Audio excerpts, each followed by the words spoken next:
Well, folks, welcome to one more edition of Politics and Run. I'm Egberto Willis, your host.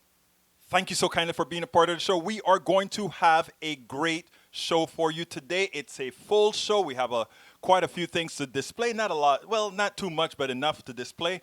But here is the deal. This is an interesting thing, so let's go ahead and go right into the show. If you're just joining us, folks, please remember the one thing that we ask you to do right away is please share us on your page, on your wall, on your stories, everywhere, because it is so important for us to get the message out. By now, you would have heard that our economy is cratering, but we will take care of that at the end. We have some other subjects that we want to discuss with you first. Stick with us, share us. Let's go ahead and get busy. So what is the show about today? Obama urges Americans to fight like John Lewis at his funeral, and COVID-19 comes home to roost. COVID-19 comes home to roost. And folks, I don't want us to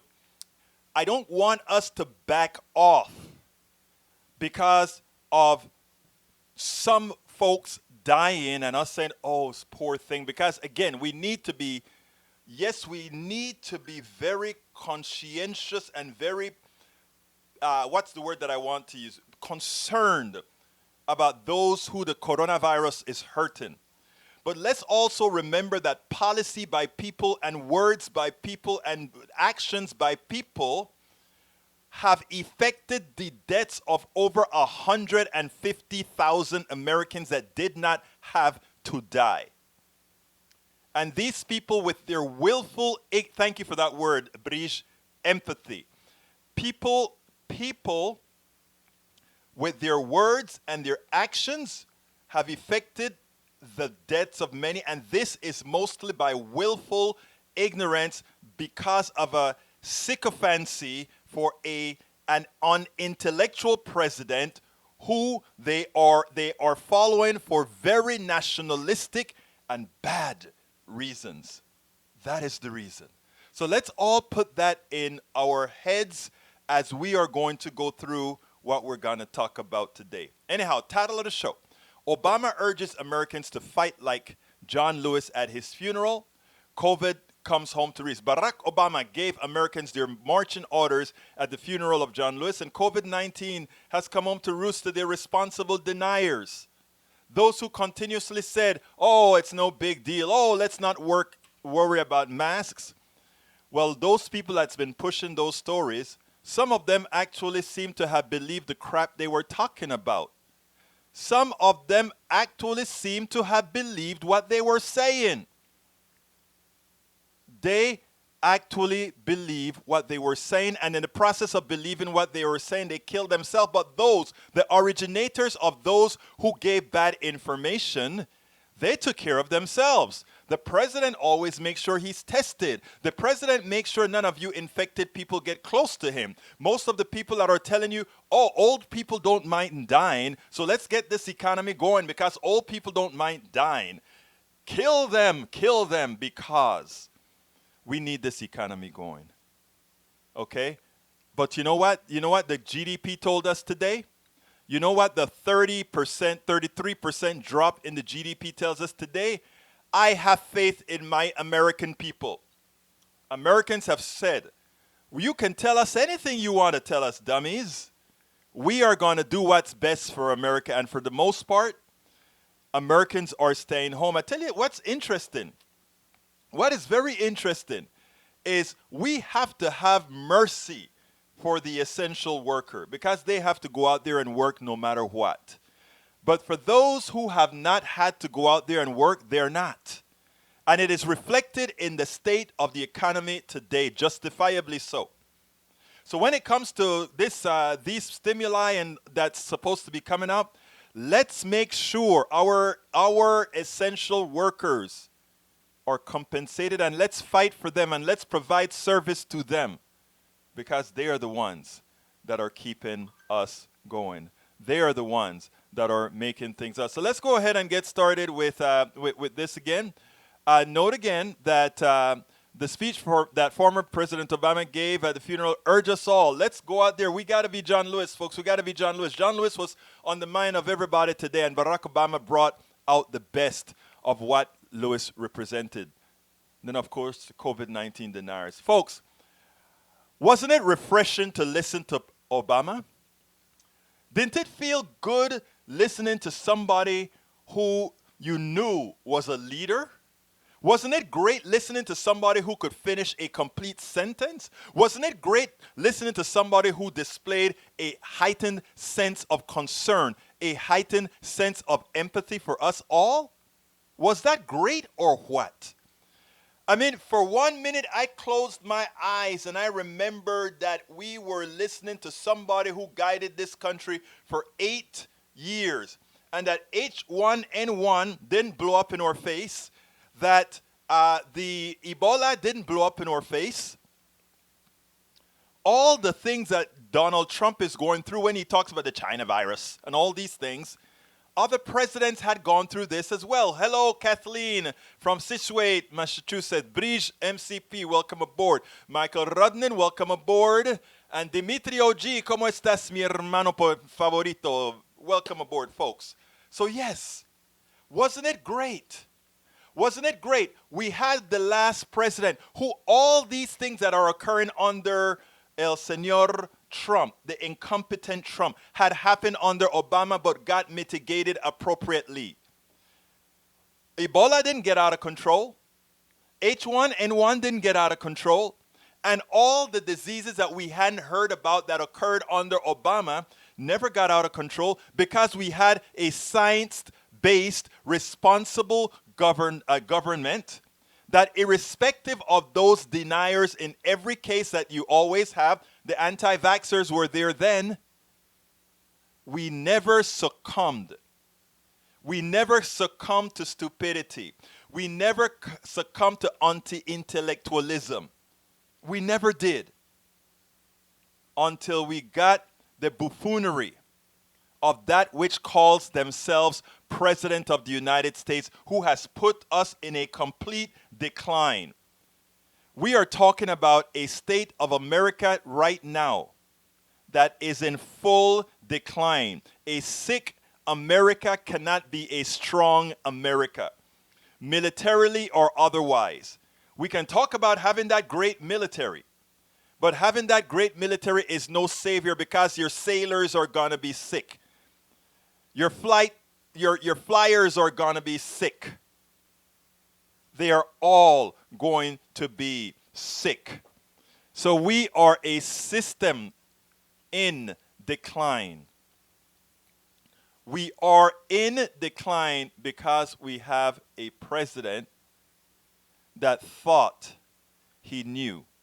And we had sycophants who gave him reign. Well, as you guys know, the sycophancy continues. Representative Louis Gohmert, Texas's resident nincompoop, decided to say, and I am sorry for using these words, I don't speak like this, especially on the radio. Sorry. I am sorry for using those derogatory terms because that's not the way for civil conversation. But when you are in the state that we're in today, it is so difficult, but I ask you again, forgiveness. I am going to try to moderate my language. It's a must. I must. I cannot cave to what our president has done. Well, Louis Gohmert, check this out, and then we'll take it on the other side. By now, everybody knows that Texas resident, put whatever adjective you want in there, has gotten COVID-19. He got sick. I want you to check this out, and then we'll take it on the other side. I can't help but wonder if by keeping a mask on and keeping it in place, that if I might have put some germs, some of the virus onto the mask and breathed it in. I don't know, but I got it. We'll see what happens from here. People all over the world, they know how to lick this thing. There's no vaccine, but they do know that isolating people, they do know that covering your face up to prevent you from spreading it to others. And if you are not spreading it to others and others are not spreading it to others, of course it reduces the transmission of the virus.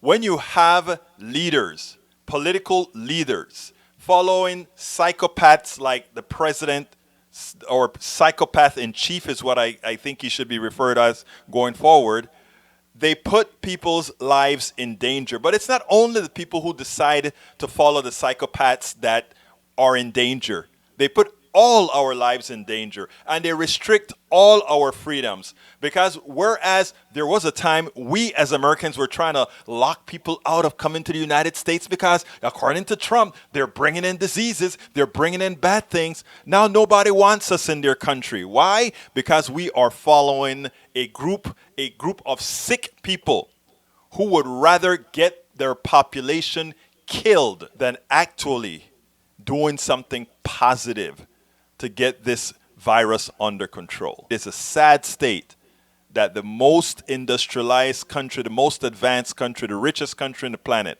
has to go through this. Now, folks, here's the issue, and this is very, very important. For those who don't believe we're in decline, our GDP dropped by over 30%. You know what it was for Germany? 10%. They were screaming, "Oh my God, we lost 10%. America tripled that. And there's a reason why. Germany got their coronavirus under control. America did not. America could have followed all the things that Germany did. We did not. We had an incompetent president who lied to Americans and who put his head in the sand, and that is the reason we're at. Again, to my conservatives, let's do remember, Donald Trump had one pandemic, and that was coronavirus. We solved the problem under other presidents before the pandemic developed. You know why? When it came to Ebola, we didn't just stay in America. We sent people all over the world as a country, understanding science, that we couldn't just stay at the borders of America to knock out a pandemic. We had to stop the pandemic from developing. So America went to Africa. America went to all the hot spots around the world, and they helped prevent those other countries from getting into a pandemic state. And when they came over here, guess what? It didn't make it. The same occurred for H1N1. The same occurred for the Ebola.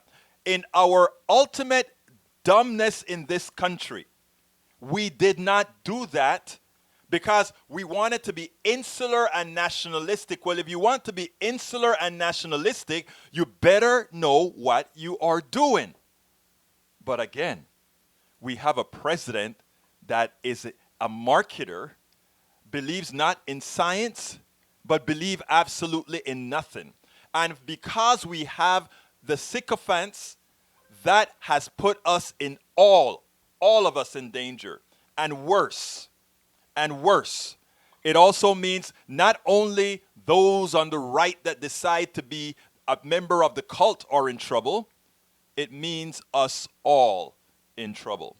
Now, so we have to, and when you have somebody like Gomer now telling Americans, oh, just maybe the mask that I wore was responsible for giving me the virus. In other words, the virus must have somehow, the mask must have somehow kept in the virus, and that is what, look, where does it end? When are we going to stop listening to these folks? When are we going to vote them out and put them where they belong? We need to get all these people out of office so that we can rebuild a country based on science and intelligence. We cannot continue to have this as a country. When I tell you that this leaves the possibility of a declining nation, it's not a possibility of a declining nation. We are a nation in decline. It will take us all years to recover. Germany will recover much faster. China is now going to be the dominant country around the world because as we twiddle our fingers, China has been in Central America, China hasn't been in South America, China has been in Africa, China has been in the East, and China has been using all the monies that we have been donating by having a ridiculous healthcare system, a ridiculous military-industrial complex, as we dumped money into all these systems that allowed a few people to make billions. The other people around China and all these other folks have been investing in other countries, not because they're nice people, because they understand how the world's economies work and they understand other things. Now let's give some tribute here to brother John Lewis.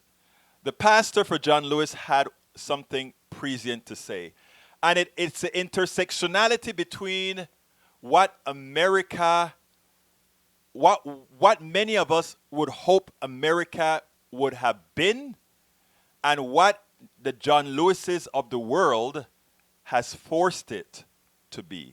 And it's in some simple words. I want you to listen to this and then we'll come back on the other side.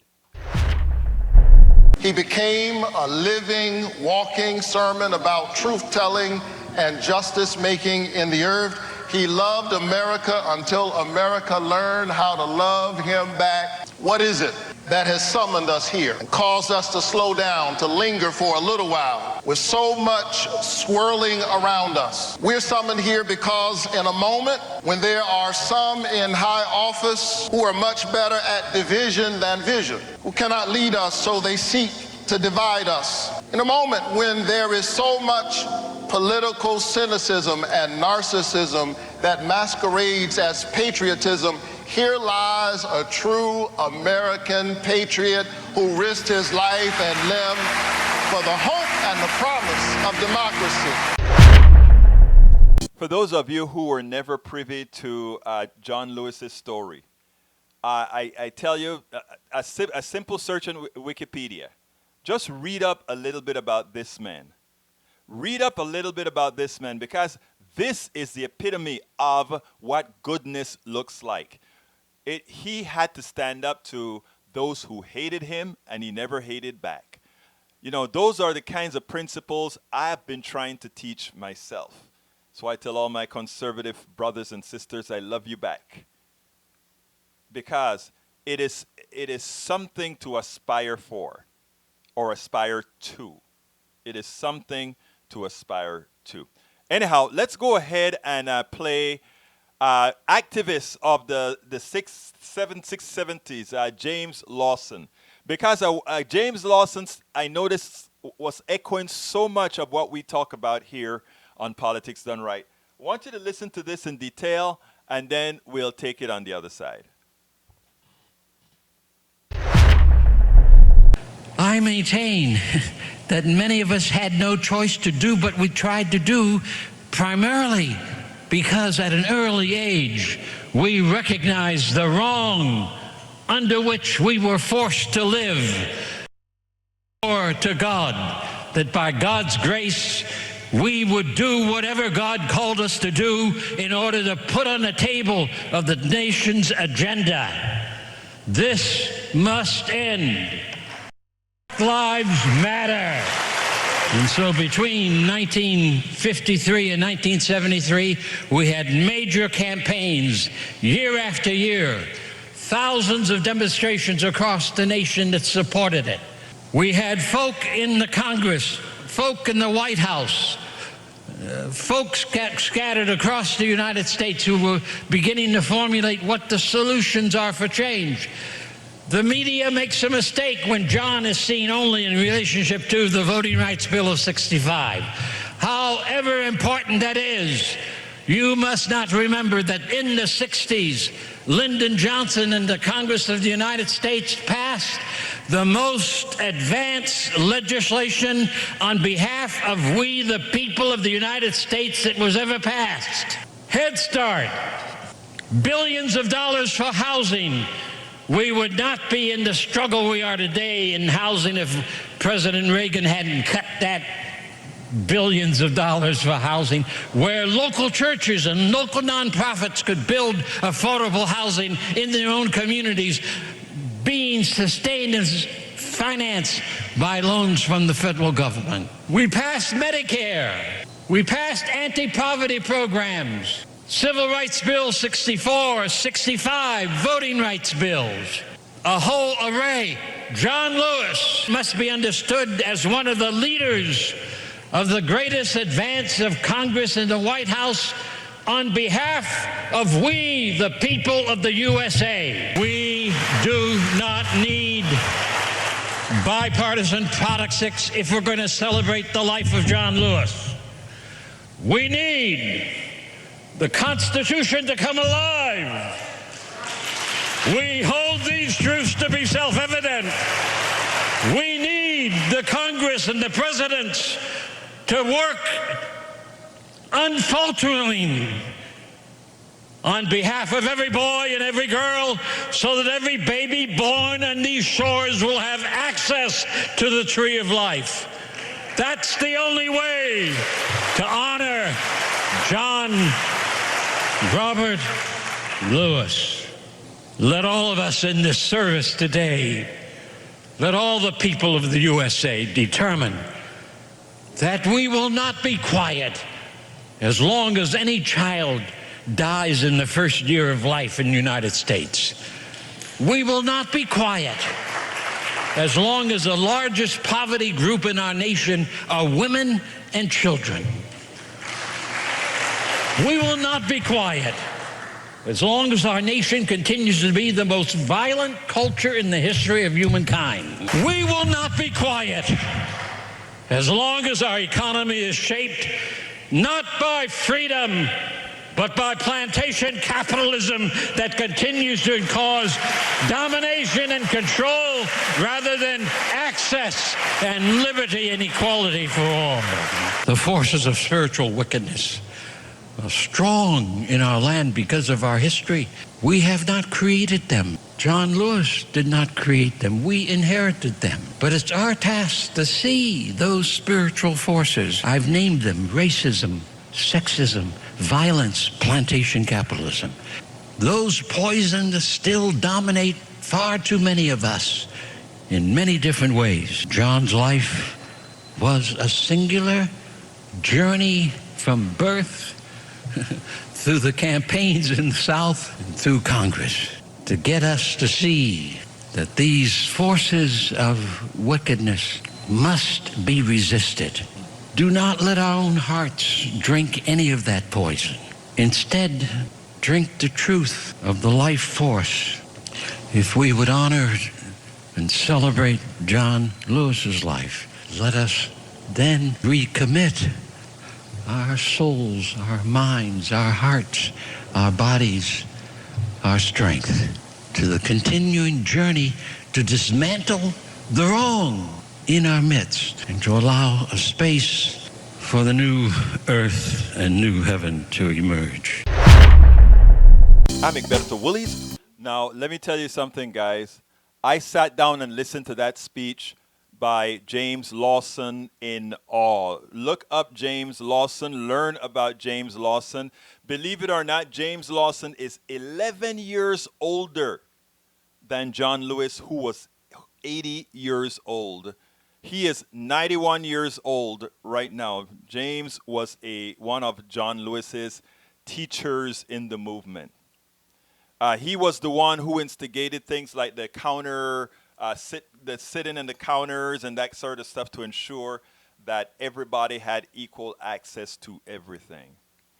Now listen to what he talked about: plantation capitalism. He understands the fight.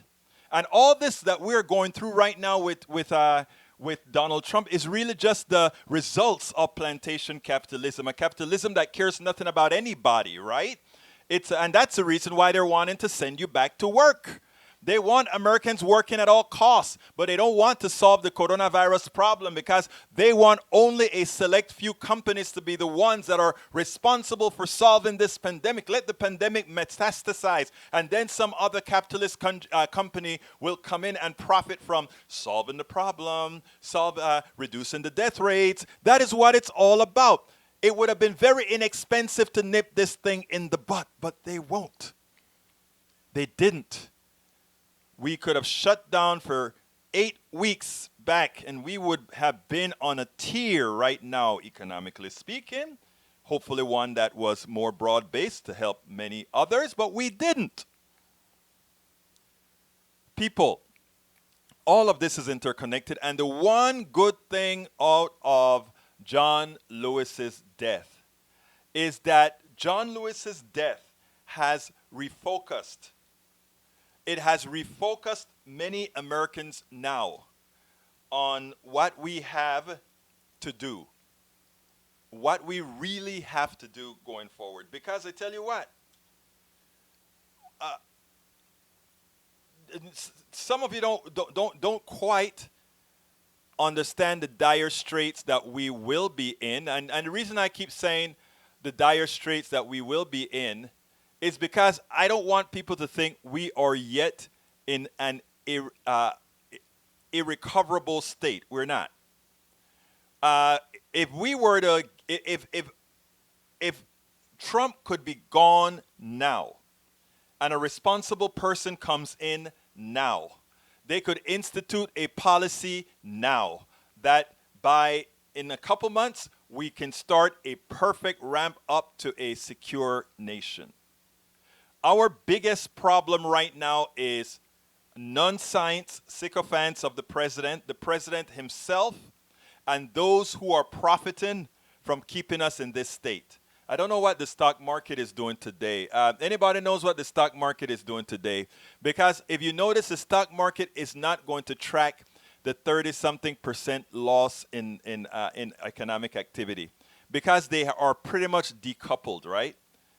Because they are going to make theirs no matter what. They're going to make theirs no matter what. Anyhow, let's continue with John Lewis before we get into the COVID-19 and those that are dying and the issues that are related to that. I'll talk about that afterwards for sure, Dimitri.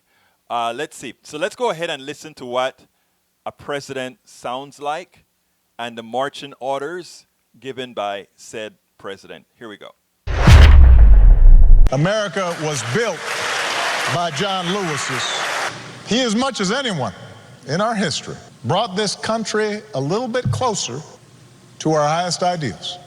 And someday when we do finish that long journey towards freedom, when we do form a more perfect union, whether it's years from now or decades, or even if it takes another 2 centuries, John Lewis will be a founding father of that fuller, fairer, better America. He knew that the march is not over, that the race is not yet won, that we have not yet reached that blessed destination where we are judged by the content of our character. He knew from his own life that progress is fragile, that we have to be vigilant against the darker currents of this country's history, of our own history, with their whirlpools of violence and hatred and despair that can always rise again. Bull Connor may be gone, but today we witness with our own eyes police officers kneeling on the necks of black Americans. George Wallace may be gone, but we can witness our federal government sending agents to use tear gas and batons against peaceful demonstrators. We may no longer have to guess the number of jelly beans in a jar in order to cast a ballot, but even as we sit here, there are those in power who are doing their darndest to discourage people from voting by closing polling locations and targeting minorities and students with restrictive ID laws and attacking our voting rights with surgical precision, even undermining the Postal Service in the run-up to an election that's going to be dependent on mail-in ballots so people don't get sick. Now, I know this is a celebration of John's life. There are some who might say we shouldn't dwell on such things, but that's why I'm talking about it. John Lewis devoted fighting on democracy and what's best in America that we're seeing circulate right now. He knew that every single one of us has a God-given power, and that the fate of this democracy depends on how we use it. That democracy isn't automatic. It has to be nurtured. It has to be tended to. We have to work at it. It's hard. And so he knew that it depends on whether we summon just a measure of John's moral courage to question what's right and what's wrong and call things as they are. He said that as long as he had a breath in his body, he would do everything he could to preserve this democracy. And as long as we have breath in our bodies, we have to continue his cause. If we want our children to grow up in a democracy, not just with elections, but a true democracy, a representative democracy, in a big-hearted, tolerant, vibrant, inclusive America of perpetual self-creation, then we're going to have to be more like John. We are going to have to be more like John. Before I comment on this, I just want to talk to Dimitri real quick. Dimitri, when I heard Clinton talk about Stokely Carmichael, I immediately went, oh, why did you do that? Why did you do that? Because I understand the point Bill Clinton was trying to make. But in sort of a diss of Stokely, of Carmichael, he missed the sensitivity of that particular issue badly. He should not have gone there. It was a competition. One didn't have to be dissed for that. I cringed. Yes, that's what I did, Dimitri. I cringed. But you know what? In the most part, Clinton is known for mass incarceration, all that kind of stuff. But I give him a break because if you take a look at how he was dealing, if you take a look at what he was saying about Brother Lewis, I think his heart was in the right place. But you know, he's a centrist. And centrists like to do things like, let's move it just a little bit so that we can get something done instead of being completely radical and etc. We need them both. In fact, if you take a look at John Lewis, the reality is what Clinton was trying to say is how John Lewis got things done. And there are times when John Lewis had to play the centrist role vis-a-vis when he supported Clinton versus somebody like Joe, how can I forget my guy? How can I forget the name of my guy?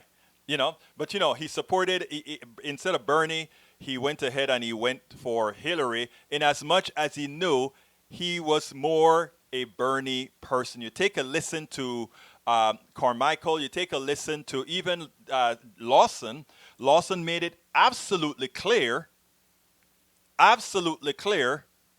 that, he shouldn't have knocked down one to build up another. But again, like I said, even Lewis himself sometimes used to play the centrist card to get things done. Like I said, he supported Clinton as opposed to supporting Bernie for those specific reasons. So, you know, those are the things that we have to kind of look at. And there are certain people, I think, Dimitri, that have earned the right to screw up based on their works. Others have not built up enough of a buffer of good to deserve giving them a pass. But anyhow, wasn't it wonderful listening to a president who could speak English? Wasn't it wonderful listening to a president who was speaking from an intellectual point of view? Wasn't it beautiful listening to a president who could actually punctuate his sentences? It was amazing. I closed my eyes for 1 minute and was listening. And it was like, wow, this is, in as much as I was never 100% in agreement with President Obama. I was not 80% in agreement with President Obama. But I always respected President Obama. I always knew that President Obama, when he was president, he wanted good things to happen to all people. Yes, he bought the capitalist Kool-Aid. Yes, he did. But how difficult is it to resist it? It is very difficult. And most who jump into that office, because of the gravity of what the presidency is, not the president, but the presidency, it is hard not to adapt even in actions. Just the force of the interchangeability of everything that occurs in that office. But anyhow, so I think everybody should have watched a lot of that funeral. That funeral was pretty much a call to order. That funeral was pretty much a call to everyone to get busy, not allow us to not allow them to take our vote away, not allow them to create policies that are going to hurt us, and we can go on and on and on. We have to take back the country from those who are attempting to steal it, and we will. It's going to be a massive election in November, on November 3rd. We have a president who now realizes that he's going to lose, so he's trying to see if there's some way he can spin not having a federal election. We've had elections through World War I, World War II, the Vietnam War, the Korean War, the Iraq crisis, both of them. We have had elections. Nothing, world wars, pandemics, hurricanes, nothing have stopped an election before. Donald Trump is losing, and because he is going to lose, he decides that he wants to float out there, maybe we should postpone the election. Good for him or good for us, that postponing the election, he does not have the authority to do that. Only Congress can change the date of the election, and there's a hard installation date of a president, which is January 20th. And guess what? On January 20th, there's nothing that's going to be really solved unless we were to get rid of Donald Trump before the election, and that would require impeachment. Why is it that every Republican senator must pay the price of this destruction of our country?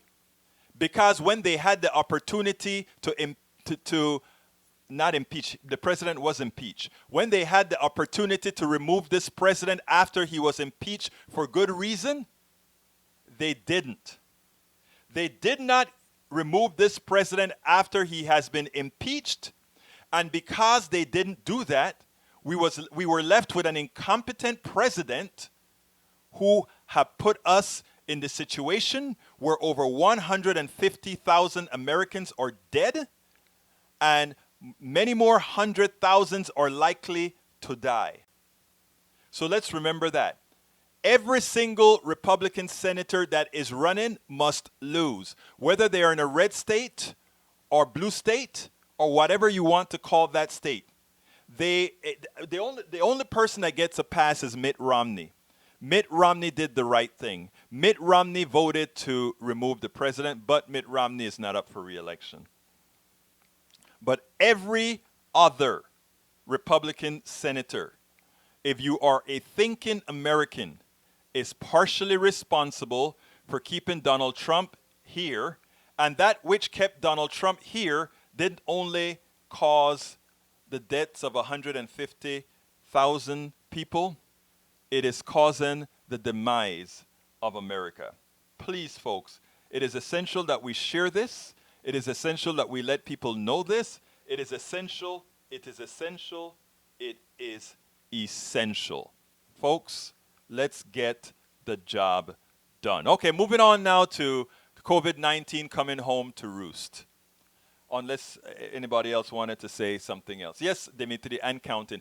Actually, you know what? In the middle of this, let me go ahead and before I go on to COVID-19, give me the opportunity to make my pitch, please, because we do need your support. So what I'm asking you again is to please support Politics Done Right.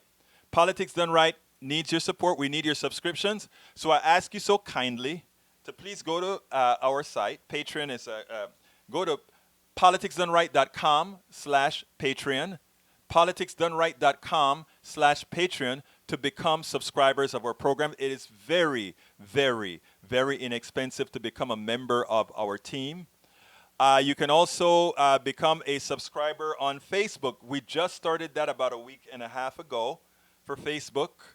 We love Patreon. We also want to start building up on Facebook. So please go to politicsdoneright.com/Facebook. That'll take you directly to our Facebook subscriptions.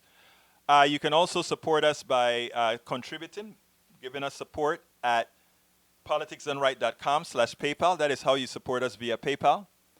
And likewise, you can support us by shopping at our store. And what can you get at our store? And by the way, that is politicsdoneright.com/store, where we have our cups, politicsdoneright.com. And our cups also have things like the squad, and we support independent media. We have T-shirts, we have the work, and of course we also have our book, As I See It, Class Warfare, The Only Resort to Right-Wing Doom, which you can get at our site, which means everything comes to us, or you can go ahead and go to the Capitalist, Amazon.com, and get it as well. Or you can get our book, Lose Weight and Be Fit Now. I've had weight problems, and that is how I've decided to work it to control my weight. Anyhow, done with that. I think I'm done with that. Now let's get busy with continuing our program. But I do need you, I do ask you to so kindly support the program and become subscribers. If we can reach our goal of 1,000 subscribers, we will be completely self-sufficient and off-grid from the corporatocracy entirely. In other words, if it's all you, we don't need the corporatocracy at all, which is our goal. Independence, exactly, only dependence on those who matter, you. So folks, anyhow, coronavirus has come home to roost. It has come home to roost. Today, of course, we lost 999. Remember that? Remember that election? Or not? Do you remember that? 999? 999. And 9% for our tax rate, 9 everything. That was a true Republican, Herman Cain. Herman Cain was a true Republican. I know Herman Cain didn't believe half the things that he said, but he was a true Republican. He was true to form. He even supported the president going to Tulsa, a hot spot. The coronavirus was in its ascent and continues in its ascent. And he decided to support the president. The president wanted to show people of color in his midst. So he had selective areas where he had them put. And of course, there was Herman Cain, 999. You put him there, you know the cameras are going to hit Herman Cain as well. So the cameras were concentrating on Herman Cain, Mr. 999. And 999 decided that he was going to put on no mask. I don't need no stinking mask, even though we are in a hot spot. I am Herman Cain, Republican, sycophant of Donald Trump. Well, Donald Trump went there. Donald Trump kept his distance from everybody.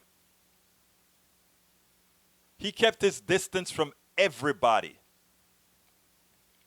But they kept their distance not from everybody. They were showing America it's just nothing. And then Herman Cain, just like the incubation period of coronavirus. 2 weeks later, Herman Cain is hospitalized in serious hurt. I feel for you, Herman Cain. I really, really do. And the reason I'm bringing this up is not to be coy, not to be bad, but to those that are living now, to my right-wing brothers and sisters. Will the gullibility stop? Will the willful ignorance stop? This thing is real. When we tell you this is not the flu, that's what we mean. I have relatives that have gotten this, and one relative had multi-systems involvement, kidney, lungs, brain, everything. Hermanos y hermanas, esto no es un juego. Esto no es un chiste. This is not a joke. Herman Cain is not the only one, though. You know, the right wing is busy taking down. You know, remember, they're busy check this, Bill Montgomery. Bill Montgomery, right-wing guy who made fun of those wearing masks, who made fun of the coronavirus. It's not real, right? Take it down. And then, of course, we had this clown here. Listen to Do not force me to wear a mask. It's that simple. I'm not going to do it. I'm not. The only time I comply is on the airlines, because I actually need to fly the airlines to be able to do my job and travel the country so I can deliver truth to you and make an income and grow Turning Point USA. So that's the fight I do not fight. But every single time I go into one of these grocery stores, where's your mask? I say, well, first of all, the science around masks is very questionable. Very questionable. In fact, some doctors think that masks actually make you sicker and have you less likely to be able to get oxygen and more likely to infect yourself and less likely to be able to fight the virus and actually more likely to be able to die sooner. A lot of people believe that. I've met many doctors that hold that view. Secondly, we have a huge civil liberty issue here. Why do you have the authority to tell me what I can and cannot do with my body? I thought it was my body, my choice. I thought that was the entire thought process as to why we are wrongly able to terminate 1 million children in the womb. Well, let me first explain that, brother. Yes, it's your choice, but the problem about it is when you breathe on me. When you infect the air, you're infecting that which affects many. And let's correct something else so that the people don't get a chance to hear on you undetected. Here's the fact of the matter. All the countries that wear masks, this is science, brother. This is science. All the countries who methodically use masks, they have solved their coronavirus problems, period. It is just those sycophants like yourself, my dear friend, that's creating these particular issues. And it's already been calculated while you wear a mask, you may have a tad bit higher carbon dioxide reintake, but it's not anything fatal compared to getting a virus. So let's be clear. What you're talking about is utter rubbish, and we all know it. Continuing. Every single year. And so I just don't like being told what to do generally by the federal government. I'm not a type of person who plays well when the government comes in and starts to say you must put this on your face. Well, then why is it that your side of the aisle wants to tell women what to do with their bodies? They control their bodies. But you don't want them to do that. You want to tell them what they can do with it. I won't even play any more of my friend here because I just wanted you to understand what is going through this ethos right now. And I hope out of the deaths of 2 stars in the Republican Party. Some of you may never have heard of Herman Cain. Some of you may have never heard of Montgomery and all these guys. But it's essential. But those on the right, they know exactly who these people are. And that now they're dead. They've died from COVID-19. Maybe, just maybe, we will, going forward, have those who have been hoodwinked by the president take a second look. And we don't need them to come back and admit, oh my God, we were wrong. I'm not looking for that. I care too much about you for that. I care too much about your well-being. And look, I honestly do. To my right-wingers and everybody else, I really don't have any animosity towards any of you. I just don't want you to hurt your kids. I just don't want you to hurt my kids, my wife, my family. Because that is what you do when you keep up the policies of our incompetent psychopath of a president. And like I said, I don't talk this way, generally speaking. So if I am speaking about a psychopath as a president, you know that it is, in fact, that's what he is.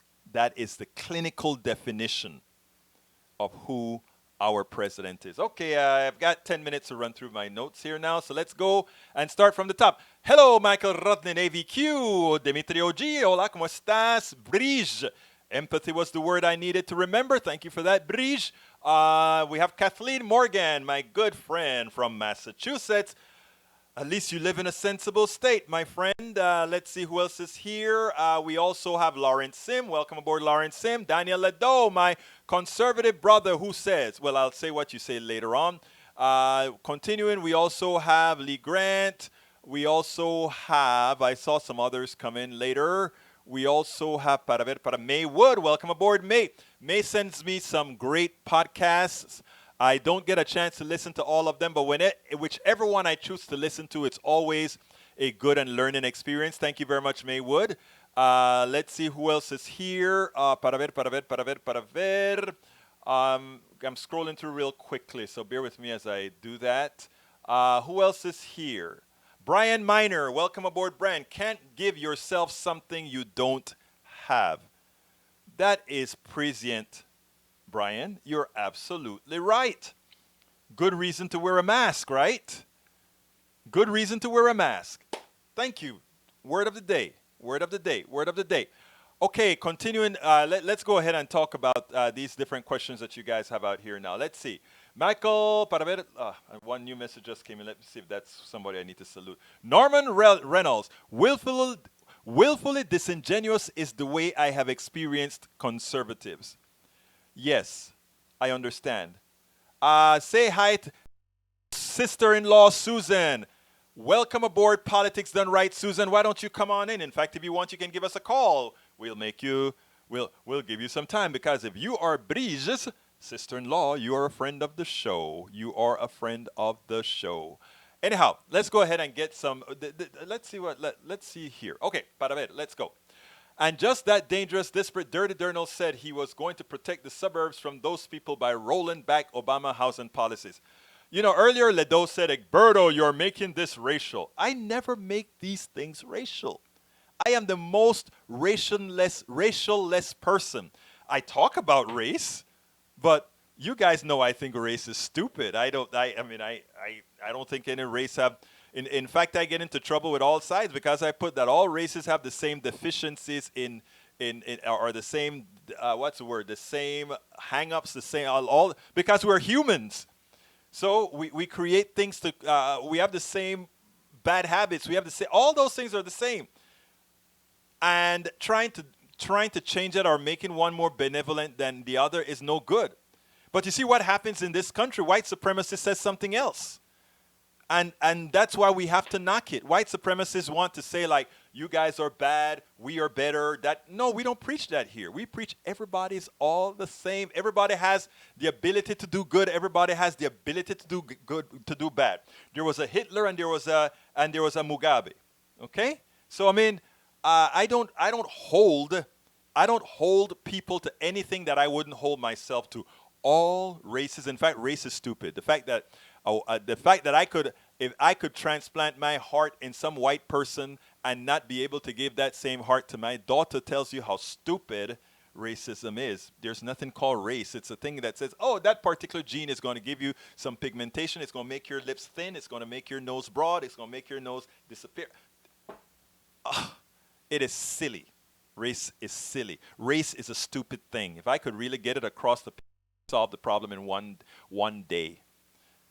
Norman Reynolds says, I am the anti-race. Thank you, Norman. I love you. You know, I've always loved Norman. Norman is my brother. We share Caribbean roots. You know, and guess what? And we're transmitting Latino roots into Norman right now. Norman is speaking Spanish right now. So, Norman, brother, somos iguales. Somos caribeños y latinos y negros toda la misma vez. I know you understood that. Anyhow, folks, let me continue with the program in here. Lee Grant doesn't take much effort to repeat the advice of public health experts. Prevention is best option. Maintaining social distancing, wear a mask, and don't touch your face while outside. Wash your hands. It's so simple, Rudnin. And you know what I love about you, Rudnin? Everything that we need to investigate, you get the link. Thank you, brother. All right, let's see. Lawrence says, and on the flip, Donald sending untested immigrants into nations that don't have capacity for an epidemic. The guy's just all around evil, Lawrence. We don't even have to talk about it. His own niece speaks about how evil and racist he and his entire dysfunctional family is. And he could have made the difference. I've known people who have grown up in dysfunctional families and said, you know what, though? We want to cut the line. We want to make a difference. We want to break the line. We want to break the cycle. All of us have dysfunctional families. I have dysfunctional sections of my family. We all have it. You know, those that try to mask it are living in fantasy land. We all have good parts, bad parts, and individually, even within ourselves, we have good and bad parts. Michael Rudnan kind of liked the term plantation capitalism. I kind of liked it too, Michael. I thought it was kind of cute.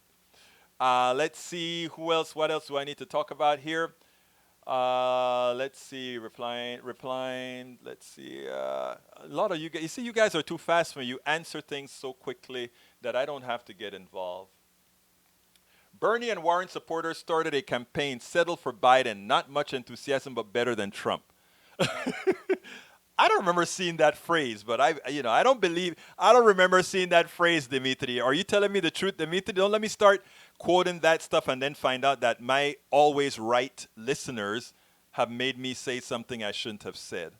Okay, Bruce Pollard, with regards to the virus coming home to roost, says, home again, home again. We need to find a balance. Health care for all and good education. Fix the jail problem. Bruce for president, Bruce for president, Bruce for president. Let's do that. El Señor Bruce Pollard for president. Okay, we're going to do that, Bruce. All right, let's see what else is here. I am in favor of legalizing marijuana. I am too, my friend. Para ver what else is here.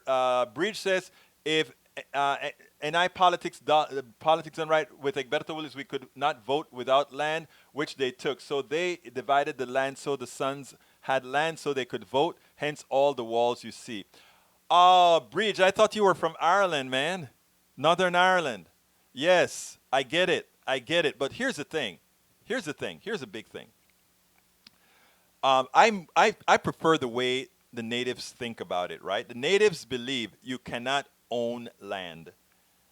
Look, I believe at some point in time, we're going to have to come to that tenet where individuals cannot own land. Land must belong to the commons. Think about this. You're lucky enough to buy a piece of land and there's gold on that land, and because you have mineral rights to that land, you're able to take that gold. That, by the way, who owned that land before you again? And the person that owned it before you, did they really own it or did they steal it from somebody? And then suddenly all the minerals that goes all the way to the core of the earth now belongs to you. Land ownership is one of those things that I find so arcane.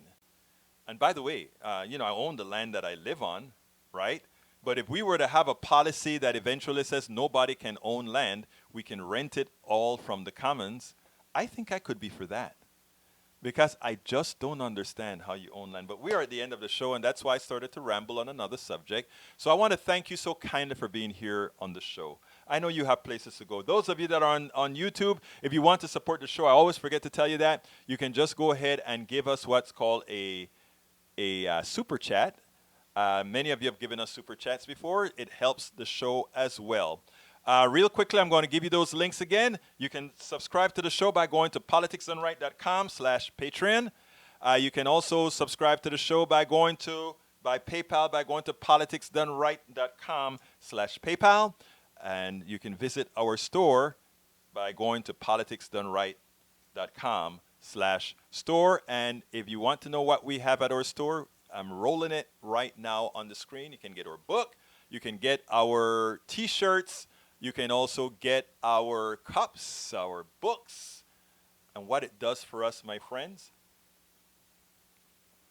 is it makes sure that we, as Politics Done Right, informing each other, can continue. I thank you so kindly for your support. I thank you so kindly for your eyeballs. I thank you so kindly for your ears.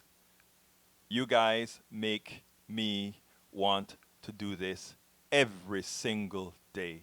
Love you all. My name is Egberto Willis, and you know how I end this baby. I am what? Out!